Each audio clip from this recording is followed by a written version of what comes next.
अस्सलामु अलैकुम वरहमतुल्लाहि वबरकातुहू। अल्हम्दुलिल्लाहि कफ़ा व सलामुन अला इबादिहिल्लज़ीना इस्तफ़ा अम्मा बाद। मोहतरम नाज़रीन किराम, आसान दर्स कुरान के अंदर 29वें पारे का 9वां रुकू है, जिसके अंदर सूरह नूह सूरह नंबर 71 की शुरू की 20 आयतें हैं। औज़ुबिल्लाहि मिनश्शैतानिर्रजीम, बिस्मिल्लाहिर्रहमानिर्रहीम। इन्ना अर्सलना नूहन इला क़ौमिही अन अन्ज़िर क़ौमक मिन क़ब्ल अन यातियहुम अज़ाबुन अलीम। बेशक हमने नूह अलैहिस्सलातु वस्सलाम को उनकी कौम के पास भेजा और उनसे कहा कि आप अपनी कौम को डराइए इससे पहले कि उन पर दर्दनाक बहुत तकलीफ़ वाला अजाब आ जाए। क़ाल या क़ौम इन्नी लकुम नज़ीरुम मुबीन। नूह अलैहिस्सलातु वस्सलाम ने अपनी कौम से कहा, ऐ मेरी कौम, बेशक मैं तुम्हारे लिए खुल्लम खुल्ला डराने वाला हूँ। अनअबुदुल्लाह वत्तक़ूह वातिऊन, ये कि तुम सब अल्लाह की इबादत करो और उसी से डरो और मेरा कहना मान लो।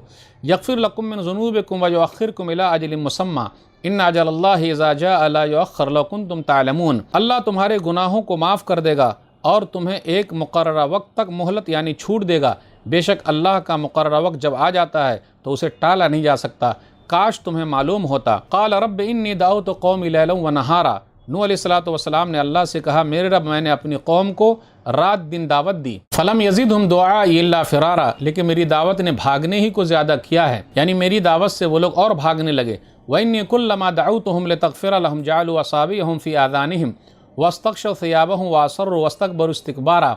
और मैंने जब भी उन्हें दावत दी ताकि उनको माफ़ कर दे तो उन्होंने कानों में अपनी अंगुलियां डाल लीं और उन्होंने अपने ऊपर कपड़े ओढ़ लिए और कुफ्र शिर्क ही पर अड़े रहे और तकब्बुर पर तकब्बुर, घमंड पर घमंड करते रहे। सुम्मा इन्नी दअउतुहुम जिहारा, फिर मैंने उन्हें खुली दावत दी, पुकार पुकार कर दावत दी। सुम्मा इन्नी आलनतु लहुम वअसररतु लहुम इसरारा, फिर मैंने उनके सामने एलानिया खुले खुले भी दावत दी और चुपके चुपके भी उन्हें समझाया। फ़क़ुल्तु इस्तग़फ़िरू रब्बकुम इन्नहु कान गफ़्फ़ारा, मैंने उनसे कहा तुम अपने रब से बख्शिश गुनाहों की माफ़ी मांगो, बेशक वो बड़ा माफ़ करने वाला है। युरसिलिस समा अलैकुम मिदरारा, वो अल्लाह तुम पर आसमान से मौसलाधार बारिश बरसाएगा। वयुमदिदकुम बिअमवालिन व बनीन वयजअल लकुम जन्नातिन वयजअल लकुम अनहारा, और अल्लाह तुम्हें माल और औलाद देगा और तुम्हारे लिए बागात पैदा कर देगा और तुम्हारे लिए नहरें जारी कर देगा। मालकुम ला तर्जून लिल्लाहि वक़ारा, ऐ लोगो तुम्हें क्या हो गया, तुम अल्लाह की इज़्ज़त का ख्याल नहीं रखते हो। वक़द ख़लक़कुम अतवारा, ऐ लोगो जबकि उसी अल्लाह ने कई मरहलों में कई हालतों से गुजार कर तुम्हें पैदा किया है। अलम तरो कैफ़ ख़लक़ल्लाहु सबअ समावातिन तिबाक़ा, ऐ लोगो क्या तुम लोग देखते नहीं कि अल्लाह ने किस तरह 7 आसमान ऊपर तले ऊपर नीचे पैदा किए हैं। वजअलल क़मर फ़ीहिन्ना नूरन वजअल शम्स सिराजा, और उसी अल्लाह ने आसमानों में चाँद को नूर रोशन बनाया है और सूरज को चिराग बनाया है। वल्लाहु अंबतकुम मिनल अर्ज़ नबाता, ऐ लोगो और अल्लाह ही ने तुम्हें ज़मीन से बेहतर अंदाज से पौधे की तरह उगाया है। सुम्मा युईदुकुम फ़ीहा व युख़रिजुकुम इख़राजा, ऐ लोगो फिर वो तुम्हें मौत देकर उसी ज़मीन में लौटा देगा और दोबारा तुम्हें क़यामत के दिन उसी ज़मीन से बाहर निकालेगा। वल्लाहु जअल लकुमुल अर्ज़ बिसाता, ऐ लोगो और अल्लाह ही ने तुम्हारे लिए ज़मीन को बिछौना यानी फर्श की तरह बनाया है। लितस्लुकू मिन्हा सुबुलन फ़िजाजा, ताकि तुम उसके खुले हुए रास्तों पर चलो फिरो। नाज़रीन किराम, आसान दर्स कुरान के अंदर 29वें पारे का 9वां रुकू है, जिसके अंदर सूरह नूह सूरह नंबर 71 की शुरू की 20 आयतें हैं। सूरह नूह अलैहिस्सलातु वस्सलाम के नाम की सूरह है। इसका जिक्र आयत नंबर 1 में आया है।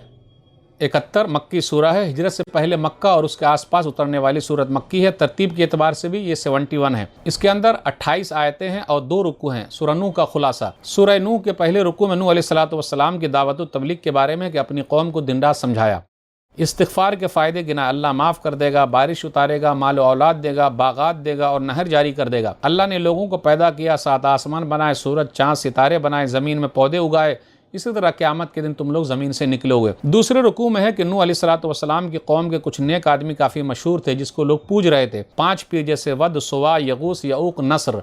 अल्लाह ने कौम को डुबो दिया। आखिर में है कि नूह अलैहिस्सलातु वस्सलाम ने अपनी कौम के लिए बद्दुआ की और ईमान वालों के लिए बख्शिश की दुआ की। नूह अलैहिस्सलातु वस्सलाम के नाम की ये सूरह है।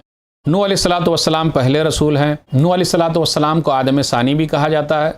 सही मुस्लिम किताबुल ईमान हदीस नंबर 194 हदीस शफ़ात सिफारिश वाली हदीस में, या नूह अंत अव्वलुर रुसुल इलल अर्ज़, लोग कहेंगे ऐ नूह आप तो पहले रसूल हैं जो ज़मीन की तरफ भेजे गए थे। नूह अलैहिस्सलातु वस्सलाम की कौम ही में शिरक का आगाज़ हुआ तो अल्लाह ताला ने नूह अलैहिस्सलातु वस्सलाम को भेजा ताकि वो दावत व तबलीग का काम करे। 950 साल तक समझाए।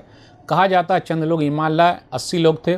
नूह अलैहिस्सलातु वस्सलाम की बीवी और बेटा कनान भी मुसलमान नहीं था, ईमान लाने वालों में से वो लोग नहीं थे। अपनी कौम को डराया और कहा मैं तो डराने वाला हूँ, آیت نمبر 5 پر غور کیجئے، رب انی دعوت قومی لیلا و نہارا، اے میرے رب میں نے ان لوگوں کو دن رات ڈرایا ہے۔ تو پتہ یہ چلا دائی پارٹ ٹائم نہیں، فل ٹائم دائی ہونا چاہیے، دن رات ڈراتے رہنا، لوگوں کو بتاتے رہنا ہے، اللہ کا پیغام اللہ کے بندوں تک پہنچانا ہے، چاہے مانے یا نہ مانے۔ آیت نمبر 10 سے 12 کے درمیان غور کیجئے، استغفار، توبہ استغفار کے فائدے گنوائے۔ فائدہ یہ ہے کہ اللہ بڑا بخشنے والا ہے، دوسرا فائدہ یہ ہے کہ اللہ مال دے گا، تیسرا فائدہ اللہ اولاد دے گا، بیٹے دے گا، بیٹیاں دے گا، اللہ باغات دے گا، اللہ نہریں جاری کر دے گا۔ بعض علماء نے کہا ہے کہ استسقاء کی نماز یعنی بارش مانگنے والی نماز اگر پڑھی جائے جہاں بارش نہیں ہو رہی ہے تو یہ سورہ پڑھنی چاہیے، کیونکہ اس کے اندر استغفار کے فائدے بیان کیے گئے ہیں۔ سورہ نوح پڑھنے کو یہ لوگ مستحب سمجھتے ہیں۔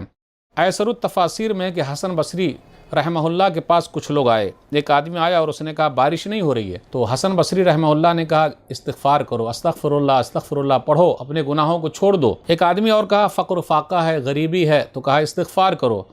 ایک آدمی اور آیا اور کہا اس کا باغ خشک ہو گیا ہے، باغ میں پانی نہیں، تو کہا استغفار کرو۔ ایک آدمی آیا اور کہا اولاد نہیں ہو رہی، تو کہا استغفار کرو۔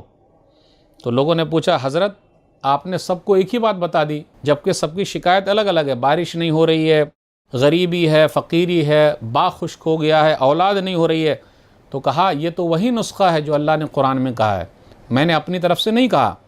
اس لیے قحط سالی جہاں ہو توبہ استغفار ضروری ہے، فقر و فاقہ ہو توبہ استغفار، باغ خشک ہو گیا توبہ استغفار، اولاد نہیں ہو رہی ہے توبہ استغفار، استغفار کرتے رہے اللہ دے گا۔ آیت نمبر 14 سے 20 کے درمیان غور کیجئے، اللہ کے نشانیوں کا ذکر ہے۔ اللہ نے آسمان کو 7 آسمان اوپر نیچے بنایا ہے، پھر اسی طرح چاند کی حکمت ہے، اور اسی طرح سورج کے بارے میں ذکر ہے، اور زمین سے اللہ لوگوں کو نکالے گا اس کا ذکر ہے۔ تو ناظرین کرام آج کے درس میں بس اتنا ہی۔ اللہ سے دعا ہے کہ اللہ تعالی ہم لوگ قرآن کریم کو پڑھنے، پڑھانے، سمجھنے، سمجھانے، عمل کرنے اور لوگوں تک پہنچانے کی توفیق دے، آمین۔ السلام علیکم ورحمۃ اللہ وبرکاتہ۔